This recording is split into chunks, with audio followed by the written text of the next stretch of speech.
Bonjour, je vous présente cet ouvrage. Sénèque, dialogue de la Providence.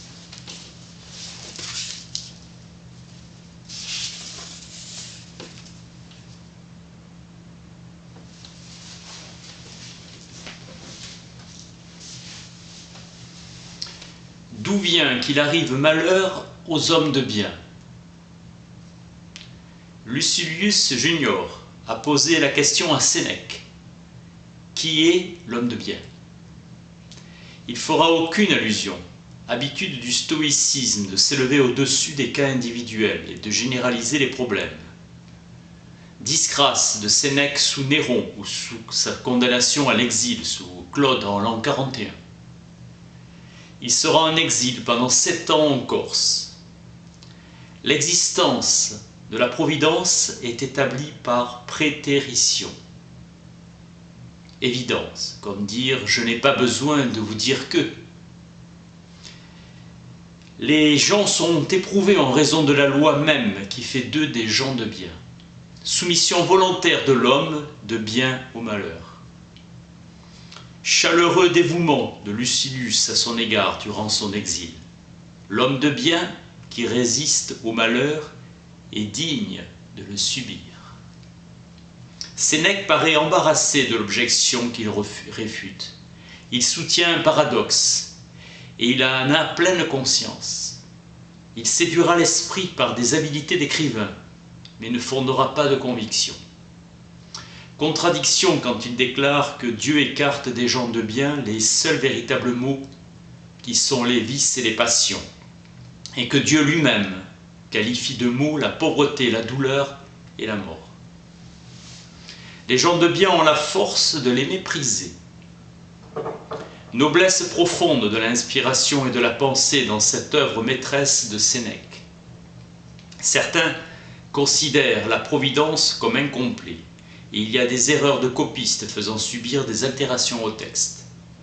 Une Providence gouverne l'univers, et un Dieu s'occupe de nous. Je veux te réconcilier avec les dieux, toujours bons envers qui est bon. Jamais dans la nature le bien nuit au bien. La vertu est le lien d'amitié entre les hommes de bien et les dieux.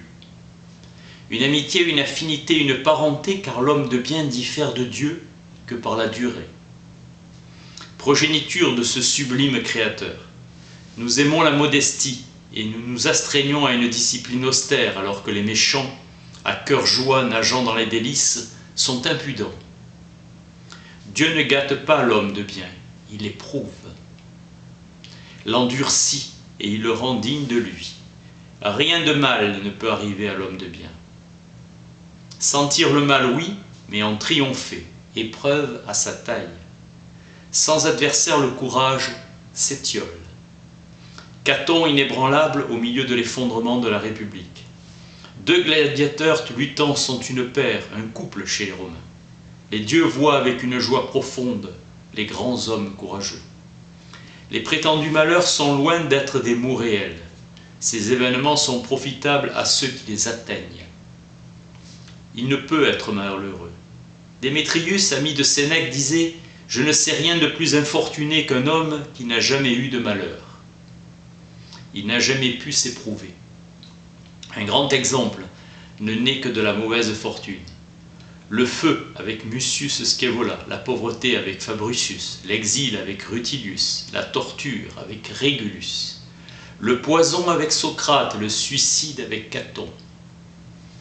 Pyrrhus essaya de corrompre Fabricius malgré son extrême pauvreté.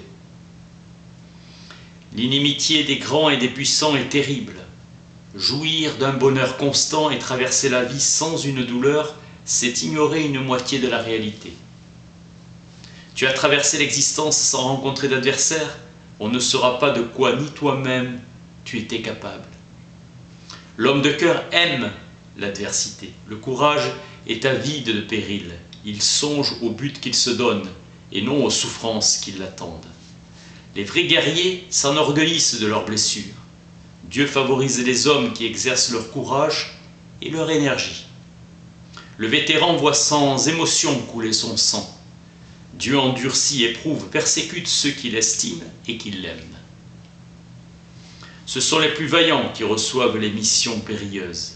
Fuyez les voluptés, fuyez les bonheurs énervés qui dissolvent l'âme. Tous les excès sont nuisibles. Les matelots s'aguerrissent aux rudesses de la mer. Les mains des laboureurs se tannent. On arrive à dédaigner la souffrance à force de la supporter. Istère est le nom du Danube dans son cours inférieur, où les peuples nomades vivent.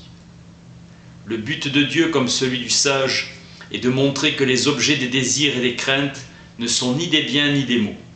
L'effort est l'apanage de l'élite. Materia désigne le principe passif de l'univers par opposition à causa, qui est le principe actif.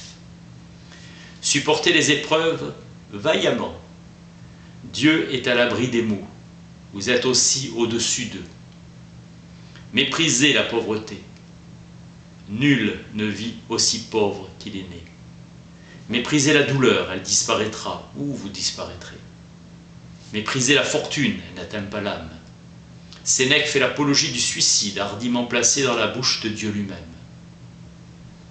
Rien n'est inattendu de la part d'un stoïcien.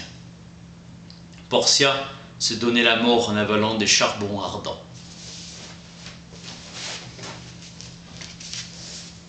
Sénèque, dialogue de la Providence. Merci.